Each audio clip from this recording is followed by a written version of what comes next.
Hello and welcome to the Infectious Groove Podcast, part of the Odd Pods Media Network. Recorded at the 33 1/3 Music Appreciation Center in Speakeasy, located just outside of Detroit, Michigan. The Infectious Groove Podcast is your source for jammy jams, music news, and the best in-depth music discussion. Thanks for joining us. Now here are your hosts. Well, hello there. It's Russ alongside Kyle and a possibly dying Michelle who just had a giant coughing fit. I choked on my water, man. You didn't even care. And for the benefit of the listeners, she ate all of her food before we started. So you get no ASMR for my food. It was great. I don't even think that was close to right. Which, by the way, is why I think your site's not taking off. Oh, boy. What does it even stand for? Are going to get into our show now instead of what does Michelle need to Google, which absolutely is a side project we should start. On the show this week, we have an album review, and this time it is time to circle back around to one of our listeners who provided an album for us to review. It's probably going to get the highest ratings ever from what I heard from Michelle, so we'll get into that in the second half. We'll be reviewing a Goo Goo Dolls album from before they became a big, huge pop act that everybody knows, and the album's called Superstar Car Wash. We will get into that in the second half.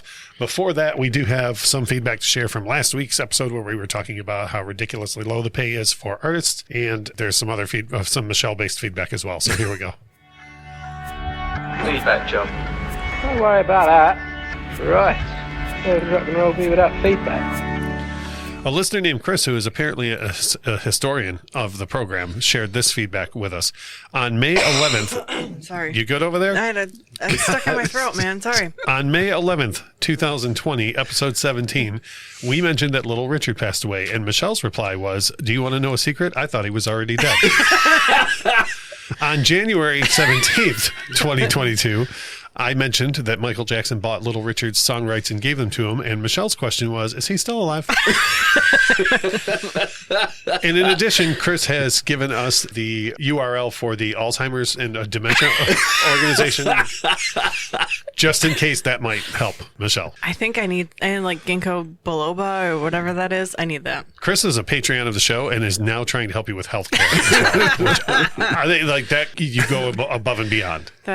Yeah. On the topic of last week's episode, Nick Fowler, who he always does this, he always starts his feedback with, "I'm sorry, this is going to be long." Like, no, don't apologize for that. We would like as much feedback as you want to give us, and it's always great from him. Please stop shaking your head no. I'm just kidding.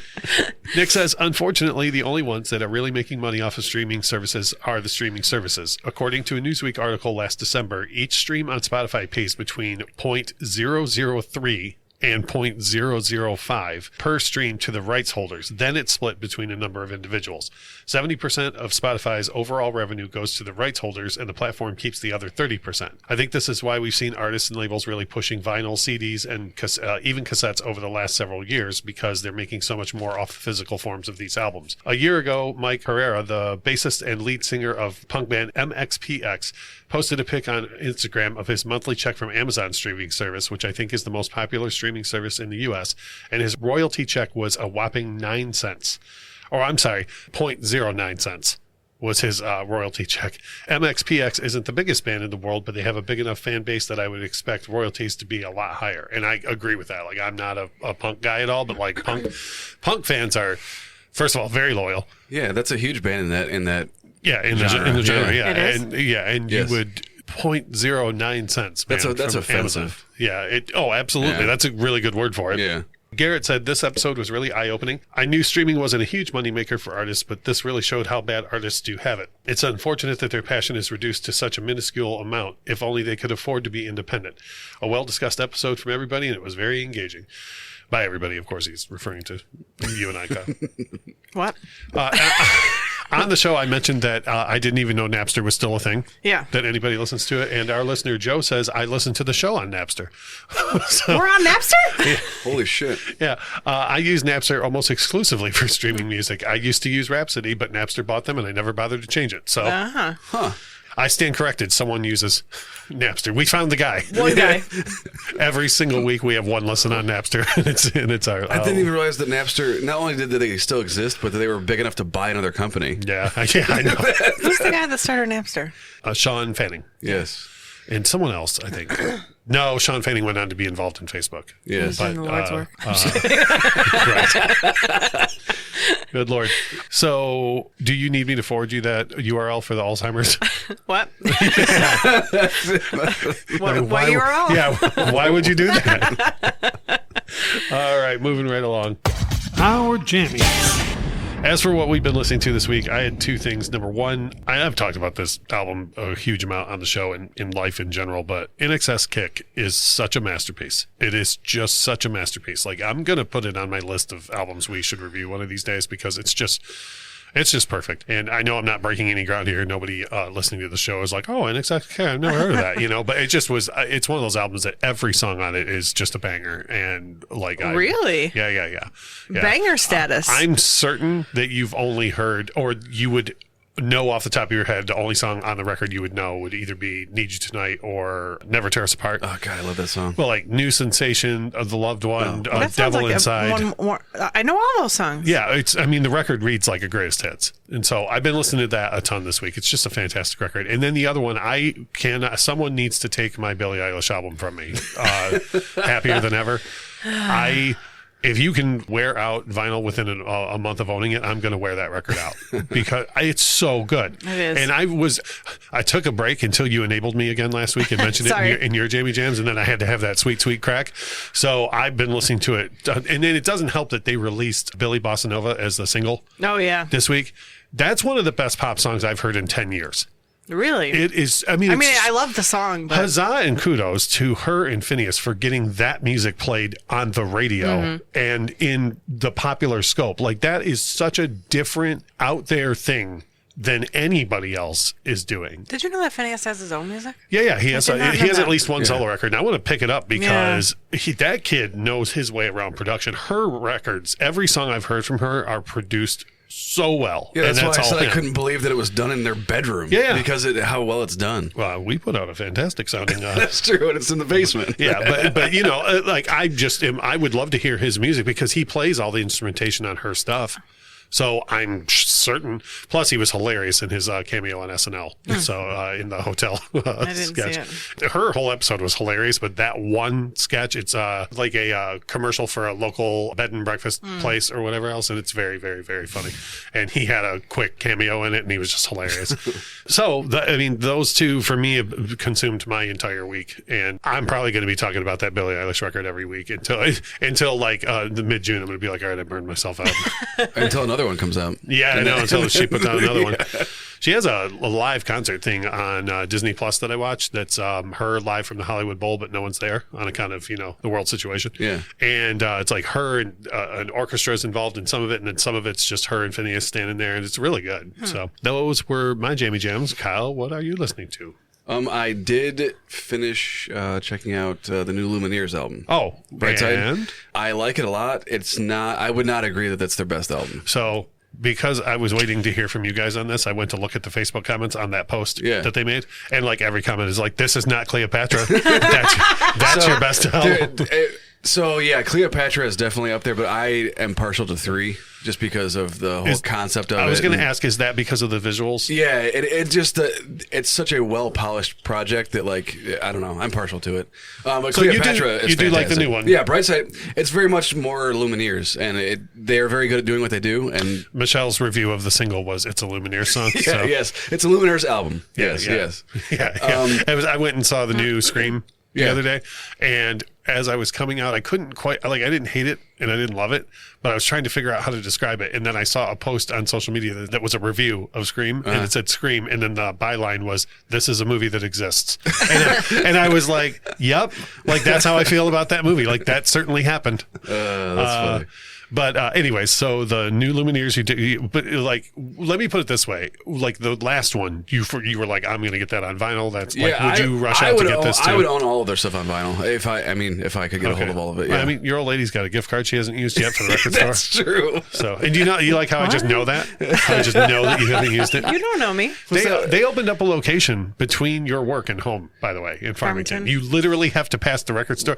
What Dearborn did was opened a whole location to alleviate the one thing that you said was Where's a problem. it at? I don't know. It's in Farmington somewhere. Where's I it? bet if you look on, there's a map application on your phone. But if you look on there, it's in there. That's way too much work. What's that been in your purse for like 2 years now? No, it's just since my birthday. So coming up, coming up on just a year, Kyle. I'm sorry. Jeez. I'm waiting for the right record. Lord knows from our album reviews, she can't find the right record. Anyways, what else are you listening to, Kyle? I did find myself digging back into Matt Mason's Bank on the Funeral, Right. the strip version. Strip. It is just so good. I need to listen to that. And I get sucked. I always want to just listen to like one or two tracks while I'm like doing something on the computer, and I end up getting sucked into the entire thing. Yep. And because of our album review this week, I ended up listening to Dizzy Up the Girl. Yeah. a few times. What's funny is the other day I played through this record again in the car, the one we're reviewing, and then I switched over to a 70s, 80s, 90s playlist that I made that's like, I don't know, 800 tracks or so. I hit a shuffle on it, and the first song I played was Iris. And I was like, I know you're trying to help, but I just listened to a bunch of Goo Goo Dolls. Yeah, when I dug back into that, it's been forever since I listened to that album, and like every song on that album is a hit single. Dude, there's so many records like that in the 90s. Yeah, Like it's crazy. Fairly recently, I brought home the second Collective Soul album on vinyl, and I was picking it up for Gel because I love that song so much. And then like every song that started, I was like, oh, well, this was a massive hit I forgot about. Like this one, December, Where the River Flows, like stuff like that. Every song that started, I was like, oh, yeah. That's how it was when I was listening to that, because I know like, the Iris and then Black Balloon and that kind of but there's other songs on there that I'm like, oh, wait, this is on Broadway's on there. Yeah. I was like, oh, this is a huge song. Yeah. It's crazy. So is that Lumineers and Goo Goo Dolls? Yeah. Right on. Michelle, is there any chance at all that you listened to anything this week outside of your new favorite album of all time? I did. What did you listen to? I'm so intrigued. I have two very different songs. One of them, it just came back into my life. I don't like randomly on a playlist, but Praying by Kesha. Oh, wow. I haven't heard that in a minute. Yeah. That song is a fucking jam. Do you remember... And I'm not trying to make a high and mighty statement here, and certainly not at you two. Do you remember when like everyone cared about what happened to her, and then all of a sudden no one people cared? were just like, nah, never mind. Yep. Like that's a bummer. I know. I realize a bummer doesn't quite cover what happened to her, but you know what I'm saying. Yes, I feel like there's things like that I feel like if she hadn't taken that, well, and it kind of goes with what we were talking about with the way History and Invincible were promoted by MJ. I feel like if you didn't take that head on, the record label would have stood more behind her. Yeah. You know what I mean? Like, I think they were kind of like, oh, could you kind of stop causing a ruckus about that? You know? It kind of made me sad. Like, I enjoy me some Kesha, but then the song came out and I was like, yes, like, she's going to switch and to be like more of a, I don't know if series artist is the word. Yeah. And then she was like, well, I'm going to be on Fancy Like. And I was like, oh. Yeah, but you love that is my song, jam, though. but I want more. Like, you are Praying. the only person I've ever met who, when someone makes a song you like, you're like, like you still have a problem with it somehow. Well, yeah. Yeah, and I'm sure wherever Kesha's at right now, she's like, damn it, I tried, Michelle. I know. I think the music that she came back out with was way better than like It was. that song about just being drunk or whatever. Well, I mean, I like that song too. Yeah, I was going to say, you live that song. I do. Wouldn't she brush her teeth with Jack? I do that. And what is the other song that you've been listening to? More by Bobby Darin. Oh, really? I know. Did you invent time travel this week? Like, I don't know why, but Spotify was like, I think you would like this Crooners playlist, and I was like, I don't think so, and then I was like, nah, I do. yeah. Was And it like what I would think it is, Frank and Bobby? Yeah, Darin and Dino and. Yes. So it was a lot of crooners which I just had on the radio, but then this song, when it played, I started over. I was like, I would like to hear that again, please, and again, and again, and again. So it's been all week, but crooners in general this week, but that song specifically. When it comes back to your album review, I'd like to review a crooner's record concert of some sort. Michelle's going to be like, there's this new guy who did an album called Strangers in the Night. He's out of New Jersey. I hear he's great. They made him a chairman and everything. But anyway, yeah, no, that's great. And that's how odd that Spotify was like, I bet you want to hear this. You're like, I have never listened to this. That's what I was like, could it be based off of, I was trying to think of our album reviews. I was like, did we listen to something that Spotify would be like, hey, you want to listen to this? And like, I don't think I've ever searched for any Frank Sinatra or anything, or Michael Bublé. Like, nothing. I don't think you've searched for anything ever on your own. So we know that isn't a risk. But I could see it coming out of album reviews. You know what I mean? Like, for example, last week when I listened to the Nas record, this week Spotify was like, "Oh, hey, did you want a lot more rap?" And I was like, "No." Somebody probably said Michael Bublé or something too close to my phone. We literally had a very long conversation with your mom about Michael Bublé at her house. Oh yeah, we did. And I bet you your phone was listening. Which, by the way, I don't care. Bring it on. Directed ads, all the, I want all of it. If you are trying to opt out of directed ads and all that, direct all of them at me. It makes my life so much easier. And I've told people this before. The turntable that I have right now that I absolutely adore. On a Friday night, we were all sitting down here, and I was telling somebody if I ever upgraded my turntable, exactly what I would want. And exactly what the price is that I want. And literally the next day, Facebook was like, have you heard about this turntable from Fluence? That's exactly the price you want with exactly the features you want. I've owned that turntable for 2.5 years now. And I've had at least, 5 to 10 other people buy the turntable because I did, and everyone loves it. So directed ads, hooray. Like, bring that to me. Kyle and then look, you got the Bobby Darin song out of it. Did, and but Kyle hates it because I always buy stuff on Facebook ads. I'm like, this looks like something that we could use or for the baby or something. And he was like, what in the fuck is this? I don't know. Facebook said I needed it. By the way, alcohol to make you sleep is not, quote, for the baby. What? Yeah, I'm just throwing that out there. We are going to take a break, and when we come back, we are going to go into our album review, which, as I stated previously, is a pick from a listener, which we love about every 4 album reviews. Yeah, as a listener review. So we're going to get into that, and we will be back in just a few minutes. You're listening to the Infectious Groove podcast on the Odd Pods Media Network.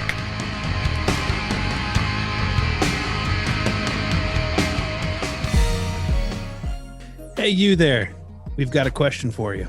Are you tired of clickbait stories and the loudest voices driving discussions in culture and entertainment? If so, I'm Dylan. I'm Kendall. And I'm Corey. And we host the podcast From the Middle. We're middle-class guys living in the middle of America, in the middle chapters of our lives with points of view somewhere in the middle. We take a more reasonable and centrist approach in our discussions covering genres like comedy, culture, entertainment, and interviews with really interesting folks like business owners, comic creators, doctors, news anchors, New York Times best-selling illustrators, professional stand-up comics, and more. We really value a relaxed and conversational podcast, one that we hope is so fun and laid back, you'll forget you're not actually hanging out with us. So search at From the Mid Pod, just like it sounds, or check us out everywhere you can find podcasts. Hi, I'm Tina Jaramillo. And I'm Hillary Doherty. And we host the Muck Podcast, where we discuss the dark and sometimes weird true stories in American politics. Hey, Tina, did you know that Elvis crashed the Nixon White House for the sole purpose of getting a DEA badge? And it worked? What? Or how a gun control advocate senator out of California engaged in gun trafficking with notorious gang leader Shrimp Boy?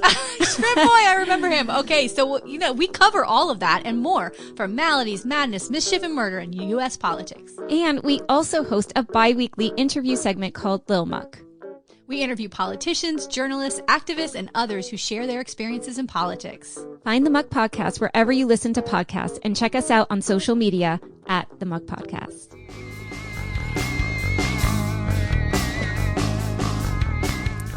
We are back. It's Ross, Kyle, and Michelle, and we are going to get into our album review, which is brought to us by a listener, and here we go. The Infectious Groove Podcast. Album review. Oh, I'm sure I'll say something dumb. Oh, I forgot to include this in feedback, by the way, but we did have a listener suggest that the previously mentioned Little Susie discussion, that I should clip out you going, now I'm an asshole. And just save that for when I need it. That'll be a good one. I could replace that drop in the album reviews if you want with that. I'd rather be an asshole than dumb. Okay. Well, I want to be clear. I didn't say either of those things. It's you who said those things. For our album review this week, we have been given an album to listen to and review by Chicago Mike, who has been a listener and supporter of the show from pretty much day one, which is awesome. He gave us Superstar Car Wash by the Goo Goo Dolls to listen to and rate. This album was released in February of 1993, and as we talked about before, totally different sound than what they would be known for. And I remember when Name hit that almost anybody I knew who had heard of the Goo Goo Dolls was like, this is not what the Goo Goo Dolls are. Like, you know what I mean? Like going around telling everybody that would listen, like, this is not what the Goo Goo Dolls are. And I was like, okay, all right, dude. I just know that one song because it's on the radio every 2 seconds. So when we do album reviews, Michelle, Kyle, or I will always say, like, here's why we're going to have everybody else review this. And I generally, it's my last chance to plead with Michelle to give any sort of decent amount of attention to the album that I picked.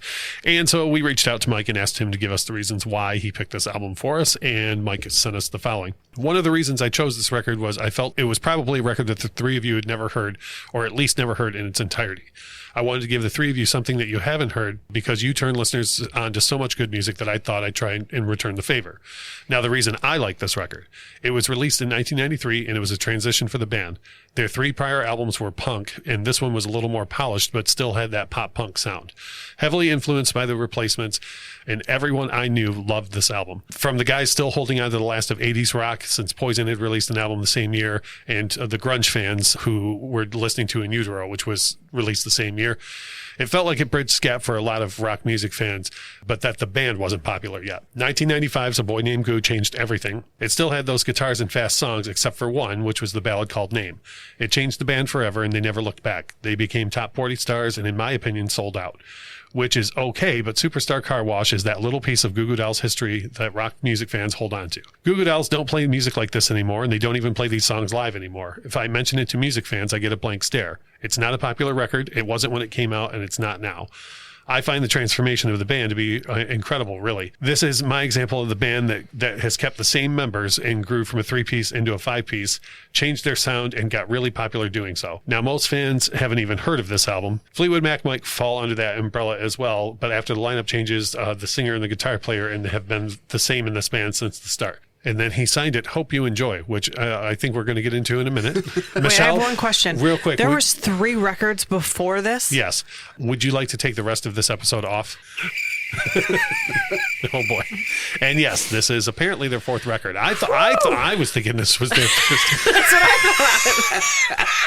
thought. Oh, my Lord.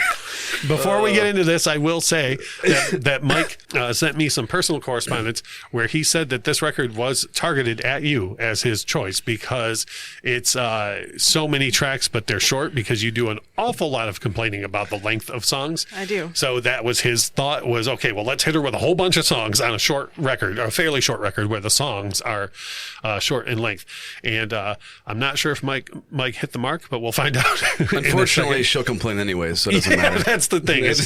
She just went on about an artist she likes doing a song she likes, and she's still mad about it. Yes, exactly. So take that into consideration when you're listening to this. As for best tracks on the record, for me, I think the record starts off really strong, and then that's where the problems develop. After that, like I did when I first started listening to it, I was Falling Down, Lucky Star, 'Cause You're Gone and Already There. I was like, okay, this is a solid start to this record. And we can get into this a little bit later too. But I have found by listening to this record, I found out something about myself. I do not want to hear anybody but Johnny Resnick singing Goo Goo Dolls songs. Yes. I found that out about myself. And that was another thing I had said when the record came out. People that I knew that had heard of the Goo Goo Dolls were very like elitist about it. They were like, he's not even their singer. And I was like, okay, so all right, well, he's a good singer. Like, I don't know who the other guy is. And then when I finally heard it, I was like, oh, well, why would you be all uppity about that? Like, I'm not into that dude's voice. So Kyle, did you have any best tracks on the record? I don't have any ones that stuck out. like throughout the entire record, you can hear bits and pieces of what they eventually became, which I found fascinating. I thought that I noticed that more in the last half of the record, which I don't know if that's intentional. It is. And maybe, that's weird. I didn't even think about that. But it's I don't think it was intentional, but like it made me wonder. You can definitely hear, even with the way Johnny Resnick sings, it just changes to where you can be like, oh yeah, that sounds like, whatever huge famous record they had. Right. So no, I don't have any favorite tracks. They all kind of sound the same to me. Yeah, that's one thing that, and we'll get into it in open discussion, but yeah, that was one thing that I was kind of like, man, a lot of this sounds the same to me. And again, like, I'm not a punk guy, and I think that's a draw for a lot of punk fans. And I think the issue here is that, like, I know Goo Goo Dolls for what they became, not for how they started, so I don't have that, like how he feels, where he, like, this is how they should have been and how they should have stayed. Right, yeah, because he's coming from back then. I'm coming from far above when they were on MTV and huge or whatever. So it's hard for me to go back and be like, this is the Goo Goo Dolls? This is weird. You're like the opposite of the guy that I hate. You're like, I don't like their old stuff. You're like, man, you into the Goo Goo Dolls? Yes, but I exclusively listen to whatever everyone else knows. That's what I want to hear. Okay, yeah. We were just last night listening to records, and we were talking about the hipster guy that always, like, I have a friend who for years tried to get me into Sturgill, like the first two Sturgill records. And then when the third one came out, I blind bought it and was like, let's see how this goes. And I was like, oh my, this is a masterpiece, as you know. Sailor's Guide to Earth. And I texted this friend and was like, so I blind bought the new Sturgill and it's amazing, and instantly got back the, he's like too mainstream now. So like that's, and I'm like, whatever. So you're the opposite of that guy. Yeah. You're like, I don't want them to be not mainstream. And I think that changes how you look at something. And like, for sure. Yeah. Like, I'm struggling to think of another example, but I bet actually, you know what? The Red Hot Chili Peppers, completely different band before Under the Bridge. Like when they got Under the Bridge big, they were like, well, let's just do that song over and over, right? Yep. You listen to their first three records, it's like, Michelle, I'm not kidding you. I know you famously hate the Red Hot Chili Peppers. I bet you would like at least some material from the first three. Lies. And people, like Metallica's the same way. People equate, you got their fans of their earlier stuff and then you got the fans of their later stuff, and like they don't always. Speaking of which, I know that we've had kerfuffles on the show about like what's old Metallica or new Metallica or whatever. I got in an argument with a person on the internet today who told me that Ride the Lightning is their most well-known album. Not on this planet or any other planet is that their most well-known record. 100% not. Good Lord. You could make a case for almost every other Metallica record before Ride the Lightning. I mean, it's not a comment on Ride the Lightning. I'm just saying it's not even. But see, that's one of those people who are like, who gravitate towards their old stuff and think that that's the only thing that Metallica ever did was the old stuff. Yeah. Michelle, will you be using the cricket drop here when we discuss your best tracks? So I don't have best tracks, but I have a section in my notes called Songs I Don't Absolutely Hate. Wait a minute. I have been, and I'm not being funny when I say this, I have been truly shocked by your ratings sometimes. Like, you've said positive things about records, and then we get to the rating, and you're like, it's a 4. And I'm like, what? So I have a feeling this time I kind of know where your rating's going. She also made notes. But I know. Shut the fuck up. I always make notes. She makes notes. She just forgets where she put them. They might blend in with my grocery list. 3 weeks later, she's clearing out her phone. She's like, oh, those notes I should have had. So, Michelle, I have listed off my best tracks. Kyle has listed off some that he views as better than others on the album. And now we are to your songs you don't absolutely hate. Yes.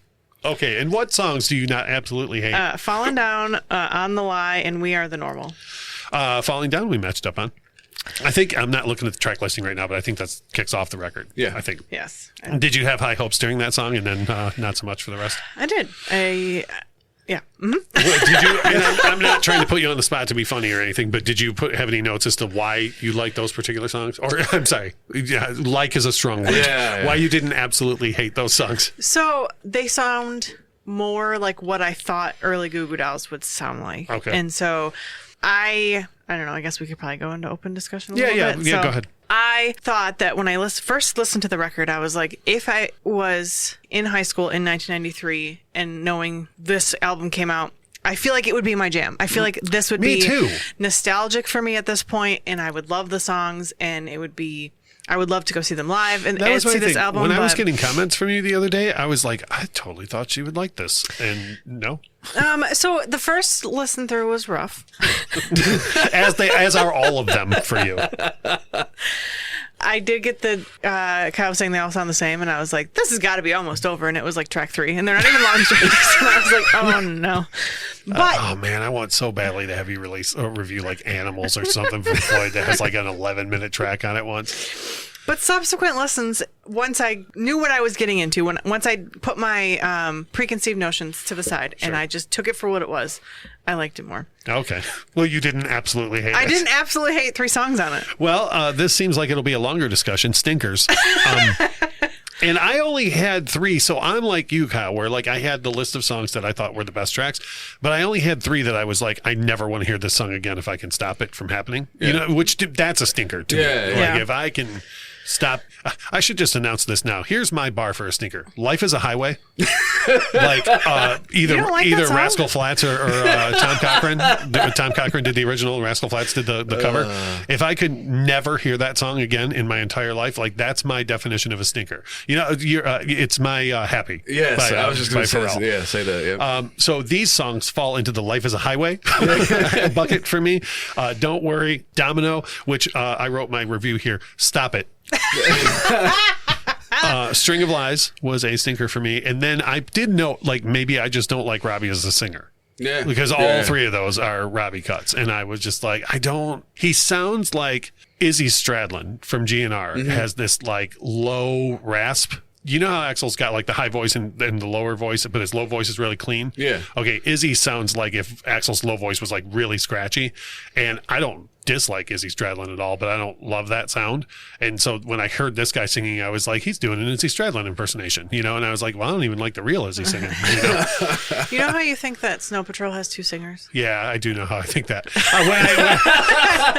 When I listened to this, by the way, that was one of the first, I was like, I remember arguing with Michelle, and this band does have 2 singers. So I have the opposite problem. I thought this was one singer the entire time. Are you right now finding out that it's 2 different singers? Like 5 minutes ago when you said it for the first time, I was like, note to self, 2 singers. Remember to include this as if I knew it. Talk intelligently about it. Kyle, what are your stinkers on the record? I don't have any. Nothing happy level? Yeah, there's no, man, you have to. I don't know. I don't even know why I hate that song so much, but god damn it. When you mention it, I'm like, oh, I hate that song. I have the 12-inch single for it. Yeah. Every time I'm going through, I'm in my P section a lot in my records because Pink Floyd, Prince, Elvis, you know? P section? Yeah. Some people call it the bathroom. I call it the P section. Are you in the bathroom? Yeah. Do you guys want to come down to the basement and hang out? I got records. Some people call it a bathroom, but I have a P section over here. You should put all the P's in the bathroom. Yeah, I should. But when I'm flipping through that section, every time I see that 12-inch single, I'm like, God, Kyle hates this song so much. I don't know. So nothing happy level. No, there's nothing to that level, and this is not a record that I would listen to on a regular basis or anything like that. Spoiler alert. Yeah, damn, Kyle. But there's not anything that I was like, I'd never want to hear this again. Like it's so different than what I'm used to from the Goo Goo Dolls that like that perspective you mentioned is so on. Like, when you, not that they can't do different types of music, but when you come in knowing them so strong from one thing. Yeah. And it's like that could be as well why Michelle didn't like it, because she is familiar with all of the stuff that we are all familiar with the Goo Goo Dolls, and you go back and try to listen to this, you're like, this is not the Goo Goo Dolls. Like, what the hell's going on? Well, what's really puzzling for me is exactly what you said, Michelle. Like, I think if you were in high school in '93, you would carry copies of this around with you to give to people. Absolutely. Yeah, and be like, this is my jam. So it just turns out it's a matter of you being old. Yes. Is the problem. I found out about it 20, 30 years too late. 25-ish years too late. I was only 5 when this came out. Yeah, which I bet the Goo Goo Dolls are really upset that they missed the mark on that. By like 10 years. What if this was brand new? What if it came out right now and you'd never heard of this band before? Do you think you would dig it? Like, that's what I'm asking, is like a lot of this, like Kyle's dead on that, like your lens that you view the Goo Goo Dolls through is skewing this, right? So this record also fits into the time period when it was released. Oh, so, like, for sure. This kind of record would not come out now and be received the same way. Yeah. because the people, the sound is just from back then. Oh, and sure. And that's just how it is. It's like you put on a Poison record and you're like, it is 1987 in this place. Yeah. So, Michelle, does your phone scroll down far enough for you to list off all your sneakers? I didn't have any that I was like, stop it. I did. Domino. Yeah. I just had songs I absolutely didn't hate. The rest of the album was just... I have to assume Mike's going to be so pleased to hear that there were songs you absolutely didn't hate. That's going to be great. Because I've presented records for review where there were plenty of songs that you absolutely hated. And I guess that title for my songs that I absolutely didn't hate implies that I hated the rest of the album, which I did not. I didn't hate the album at all. There wasn't any... Well, that's a good thing. There was and there was not one song where I was like, stop it. And I would skip it every time. I have provided you with plenty of those. Yes. So I didn't have any stinkers on this record. They were just all meh. It's not looking good for the Goo Goo Dolls as far as your rating goes, because you loved the record I brought to you from the King of Pop, and then you gave it barely over a 50% marking. So Michelle gave one of Michael Jackson's most iconic pieces a C+. So we'll see. It's not looking good. What did I give the other one? Which other one? You said we reviewed 2 Michael Jackson We records. reviewed Invincible, yeah. And I haven't listened to that episode in a while, but I do know that new listeners who listened to the history episode went back and listened to the Invincible episode, and they were not pleased with the Invincible review. So it must have been bad. So I'm going to tell Grandma Michelle what she said. Yeah. All right, Grandma, let's get you to bed. So as far as open discussion, there's a lot of things we've kind of danced around a little bit on this. This is a totally different sound. And other than Johnny Resnick's voice, which I feel like is pretty recognizable, right? If you played the songs with Robbie singing for people, I don't think anyone would have any idea that this is exactly the same dudes. No. Right? And the reason why I bring up something like that is because, like, Warrant, I always go on about how much I love the later Warrant material. Well, they switched out a lot of guys. You know what I mean? Mm-hmm. And like Chinese Democracy is like so different than it's Axl and 400 other people not that were ever in GR, right? Yeah. Like, I don't think anybody would ever, and even if you were like, well, this is the Goo Goo Dolls, they'd be like, yeah, before they switched all 3 guys out for other guys. You know what I mean? So for me, I think that's a huge part of this. And I did not even think of that perspective that you were talking about, where it's like you come in, and I mean, I don't think you put this on, you were like, I want to hear Name 14 times in a row. Yeah. But it's just so different. And we've had the popular radio hits like beat into our head so much that, like, for me it becomes hard to separate getting used to that and then going back and trying to listen to this. Yep, I hear that. It's just I wish I was better at just being like, don't pay attention to what you've heard and listen to this. Well, I mean, I think a lot of it gets harder to do that when you're talking about the exact same dudes. Yes. It's not even like you're like, for example, I brought up the Chili Peppers, right? Mm-hmm. Chili Peppers had Hillel Slovak pass away, and then they picked up John Frusciante, and Frusciante brought an entirely different groove to the Chili Peppers. They only switched out the one guy, but it was an entirely different groove. With this, you can't even be like, oh, well, that's before Johnny Resnick joined. Or, you know what I mean? Like, it's the same 3 dudes. I'm very interested to listen to their first couple albums. Oh, I don't think you are. I just, because he said it came from, they were punk. Yeah. I would like to know. What if you end up really liking the first 3 and then disliking this one and then liking Name and Iris and everything else? That could be possible. That would be interesting to listen to. I actually want to go back and listen to the other stuff. How do I say this and keep in line with the positivity we do on the show? If this is polished, I don't know if I want to. Well, see, so that. But you don't like punk. I don't like. See, punk, I brought this up to you guys off air, but like you got to talk about getting off your lawn. I wasn't sure if it was supposed to sound as unpolished as it is, and now it's become apparent that it was supposed to be it is polished. The way it is polished. It's as polished as they wanted it to be. Yeah. And so that makes a little bit more sense to me. But to me, the record sounds like a band's demo that they turn over to the record label to try to get a record deal. Right. I did not realize that they had a full ongoing record deal when they made this record. You're like, oh, so you guys have done this before. Yes, I did not realize that when I said that. So yeah, I understand the punk aspect of, like, you know, sounding polished is selling out, and you know, you want your stuff to be edgy and rugged sounding. Yep. And that's totally cool. I do like aspects of punk music for that reason. But it's just so, I don't even know. It's just so different. Yeah. I get not being able to move past that. Yes, yeah, I totally get that. Yeah. So for me, I wrote down what I feel like is a huge compliment. I feel like every employee that works at Empire Records, this would be their favorite For album. sure. Yeah, totally. Like all of them would be going around telling everybody this is their favorite record. I could see these songs being on that soundtrack when I was listening to it. I was like, this is Empire Records. That's one of my favorite things that we covered in that episode about how the only reason that movie exists is because they were like, let's get us a music movie, like, and we'll sell 1 million soundtracks. And then they were like, oh, we can't afford any of the bands. Like, we don't have any of those bands on our label. Whoops. Good Lord. So apparently if Goo Goo Dolls had been signed to Atlantic, that would have been great. That would be because great. they would have had them. Here's the question we always ask, and I don't think this is going to go well for you, Michelle. Would you buy this record?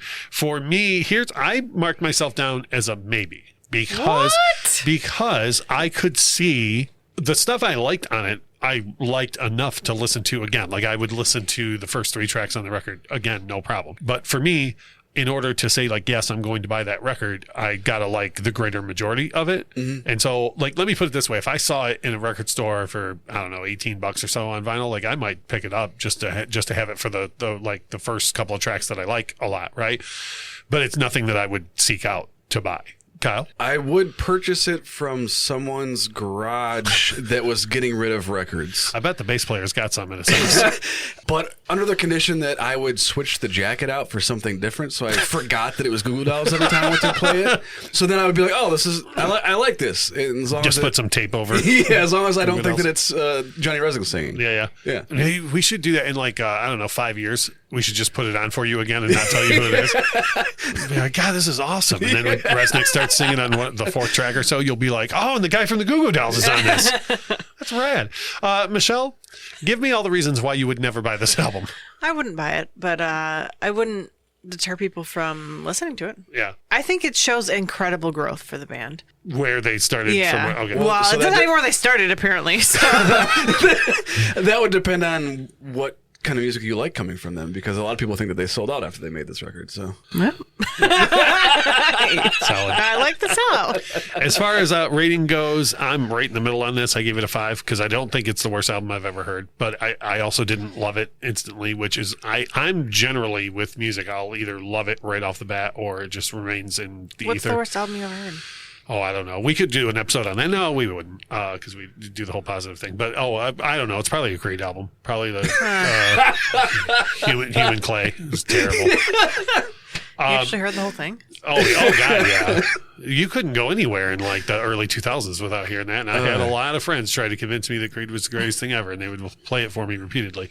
My thing is, the other 2 notes that I had on here, besides it not being the worst album I've ever heard, is I understand why it didn't make a splash. Exactly what you're saying, Kyle. Like it just was like if you got Poison's 3rd album, which was Monster at the time, we've gone over this how hair bands did not just disappear like everyone says that they did. Poison's 3rd record was a huge hit, and then you have Nirvana's 3rd album, In Utero, huge hit. Like there's no place. I get why this wasn't a big hit. And then my final note is Robbie is the worst. Just in general? Yeah, he's never done anything to make me like him. What instrument does he play? He's the bassist. So you don't like the bass playing either? I don't care one way or the other about the bass playing on Goo Goo Dolls songs. You know, it's just there. I recently watched a YouTube video. This is totally random. There's a session musician named Tim Price who's played on like every hit you've ever heard, but like you don't know it, you know. And he did the slide guitar on Iris, and he like was telling this whole story about how like they didn't have that part in the song, or whatever else, and he was screwing around with the slide, and they were like, "Oh, we should put that in the song." And like that, I feel like that's one of the most iconic parts of that song. Yeah, that's crazy. It's like a whole bridge without lyrics, and it makes sense now that there's no lyrics because the guitar player who wasn't even in the band added that part. So, anyways, Kyle, where is your rating on this? I'm gonna go like 3 or 4. Oh boy, you got to stop with the oars. By the way, we need a. Okay, 3. Because all Michael Jackson fans took your 7 or 8 to be an 8. By the way. So, but my 6 or 7 was a 6. You're problematic on this show. I'm problematic in life. So you're going, I'm sorry, you 4 or 3? 3. And as we've said before, is I don't even know what a 10 would be. So I my scale is a little bit differently. I don't because know what I a 10 is, but it's not this. He didn't say that. You did. Like, I don't know what it is, but they don't have it. What I am very appreciative for Chicago Mike for pointing this album out, because I do love a good origin story for a band. Yep. It's just not their origin. Well, this is later in their origin. This is Act 2. Yes, this is Act 2. But to see where they started, or this is not even where they started. This is the intermission. Yeah, this is the intermission. Yeah, this is in between where they started and where they ended up. Right. To hear that and to see that, and then to know what they eventually became. Not only is it crazy, I don't know.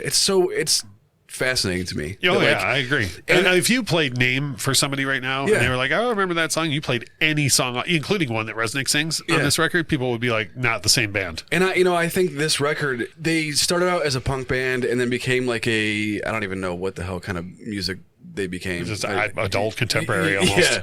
Iris, I would definitely call adult contemporary. Yeah, and I think that the reason that maybe it fizzled out and they switched up was because they weren't punk enough to be punk, because this album doesn't sound like punk. It sounds unpolished, but not like. That was one of the first things I thought of, because I always heard, like I said, everybody was like, "Oh, your old stuff is punk" or whatever else. And I listened to this and I was like, "This is not a punk record." Yeah, and it's like, so this is like the transition record, but like it wasn't enough of either to like for them to stick to it. Right. So they had to switch something up in order to like get anywhere. Right on. Yeah, I agree with all those reasons. Yeah. Michelle, are you going lower than a 3, and if so, why? No, I'm only doing a 3, and that's for the 3 songs that I absolutely do not hate. So we continue to be puzzled by your... Why? That makes sense. Yeah, that makes sense. Other ratings that you've given No, all of my ratings make sense. I think everyone beg to differ. You are, if we post this episode on Monday with that soundbite in it, I might have to cut it out because Facebook's going to say we're spreading misinformation. No. So you're going to give it a 3 because of the 3 songs that you don't hate. I absolutely do not hate these songs. That you do not hate. Yes. The rest of the album, it's not the worst thing I've ever heard. And if nothing else, I like that Mike's point was we've provided everybody with so much music to listen to, and he on purpose tried to pick something that he was pretty sure none of us had ever heard, and none of us had ever heard it. Yep. And if nothing else, like this is going to sound like I'm trying to be funny, but I'm not. Like, if nothing else, like now I know. You know what I mean? Like, I like if I was in a record store, I might blind buy this and then come home and be like, "Oh, I didn't like that much." You know what I mean? But you would buy it now. I would maybe buy it now. Yeah, maybe. Like I said, what's your price point? $18. I said. Okay. I put an exact price on it. Now, so. Him picking this for us to listen to, not only had I never heard it before, I did not realize that they were a thing before we know of them as. Yeah. And now I want to dig back into their stuff before this and be like, I'm really curious to see how I'm going to respectfully ask that you guys do that and report back to me. Because like that's no shade at this record. That's like I'm already knowing that I'm not a punk guy. So like I don't want to step any further back in this band's catalog. Have you listened to Adele yet? I have not. Okay, let's do that first. I did think about it last night, and then I put on Billie Eilish instead. You thought about it. I did. I for sure thought about it, and then I put on Billie Eilish instead. I will say that the album artwork and the name of this album are both good. Yeah. When I saw the album cover, I was like, that's like way more slick looking than I thought it was going to be. And then I put it on, and I was like, they spent the money on the artwork and not the production. I'm sorry, Mike. No, well, you don't have to apologize to him. He understands. Different strokes for different folks and all that. Like I said, I'm very appreciative that he pointed this out. So now that I know, I can go. I want to go dig it deeper into what the hell. And they if were doing nothing before. else, per usual, listeners, a lot of our listeners will go and listen to the record that we're going to review. Yeah, and a lot of them might be like, as usual, Michelle's wrong. I love this album. You know what I mean? So you never know. And I would have never. As usual. It happens every week. Fuck. I would have never chosen to listen to this because if I was to pick, when you go on Spotify and search for Goo Goo Dolls and pull up their discography, this is like 40 things down. Yeah. So I would always just pick. Is it a long way down? It is a long way down. So I would have never scrolled that far down to find it, and we found it. Yeah, which I love. Yeah. So when we come back next week, we are. Grandpa Kyle got into our. Somebody let Grandpa Kyle into his phone, and he got into what we have, which is called a group chat, and he lost his mind the other day about a artist that he loves switching genres all of a sudden, and that gave me the idea of we've never discussed that on the show, and there have been a huge amount of artists who have done that, who one day they're just like, oh, I'm country now because country is way more popular. Yep. And then there are artists who do it organically as well. And sometimes it works out either way. Like there's plenty of examples where somebody did it, I think, very well, and then it wasn't a commercial success at all. And then there's plenty of examples where I'm like, you absolutely put out a country record just because it's popular and it tricked everyone. Like, you know what I mean? So next week, that's what we're going to talk about. I think that's going to be a really fun discussion because there's so many artists who have done that. And I think that like the whole idea of which ones were good at it and which ones weren't. I will present to all of you my tangent. I would like for you to begin writing it now. He's already had it written. Next week, I'm going to be like, I'm going to turn it over to Kyle for this topic. Kyle's going to be like, 4 score. I'm going to go to my bathroom break. Right. Without music, life would be a mistake. Bye. Bye. The Infectious Groove podcast is hosted by Russ Robinson, Kyle Wimple, and Michelle Koselecki. Produced and edited by Russ Robinson. Intro and outro music composed by Chris Kimmel. Opening credits read by Stacey Robinson. Recorded with a Rode Podcaster Pro and Rode Pod mics.